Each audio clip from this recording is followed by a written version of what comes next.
What's up, guys? Welcome back to the channel. My name's Walt, and today I'm going to do a year-end review of the Alps Outdoorz Contender X. This is a bag that I used extensively last year, and I'm going to tell you my thoughts on it now.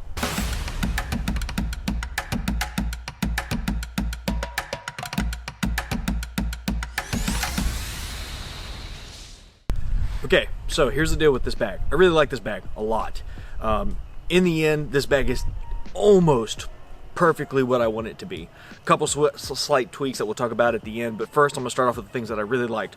First off, having this pouch down here that's got the pull-out rifle sling that could also double as a gun sling as well was awesome. There were several times that I would carry my sticks in because I just wanted to be quiet with what I was doing. In fact, I did a video on carrying your bow in or your sticks and the different scenarios there. I really enjoyed that. The water bladder feature was fantastic. The fact that this bag pretty much stands up on its own is awesome. The integrated water fly or rain fly, which is on this side right here.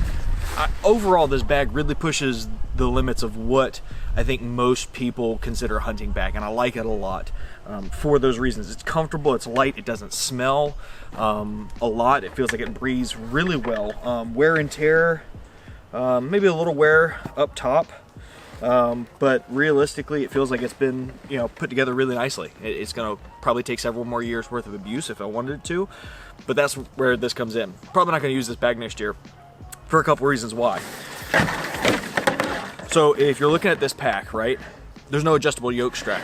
The shoulder straps can't really be adjusted. They've got adjustments up here, but it doesn't do enough to actually help you. This yoke needs to go up and down. And what happens is, because of the length of this, the way it sits on my torso, it actually sits on my butt. And as a result, every step I take with gear in there, my butt's having to push that pack up. And to get these waist belts, which are actually quite nicely built for a whitetail pack, where they need to be on my hip, there ends up being a gap above my shoulders, which means all of this weight is torquing back on me. Not really great in that regard. So the fit is kind of a one size fits all. I'm 5'7" for comparison. If you were taller, I think that wouldn't be an issue. However, the final comment on this pack does lend an issue.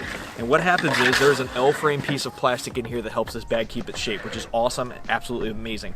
However, this foam goes right up against that piece of plastic. And let's see if you can catch this, y'all.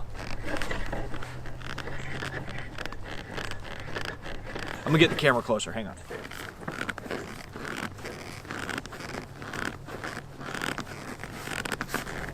I hope you guys could hear that, kind of some other competing noises, but basically this neoprene or plastic or rubber padding, whatever you want to call this stuff, I think it's neoprene, it's right up against that plastic, and as it moves up and down, if you get any kind of moisture in there, once it starts to warm up, regardless of moisture, but it's really bad once it gets wet, it squeaks a lot.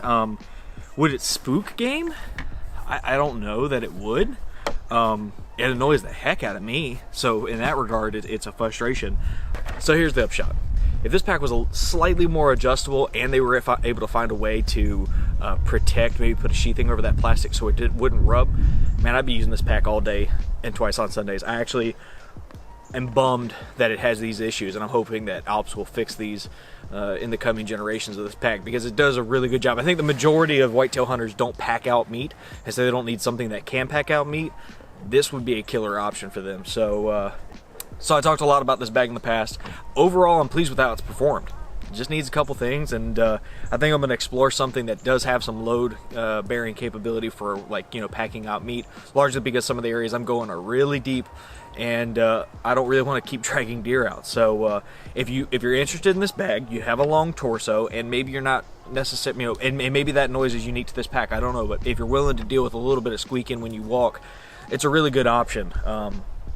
Outside of that, I probably won't use it next year. So, alright guys, so if you enjoyed that video, hit like, hit subscribe, hit that little bell notification in the corner so that you get updates each and every time I drop a new video. Check out the podcast, and until next time, y'all be good.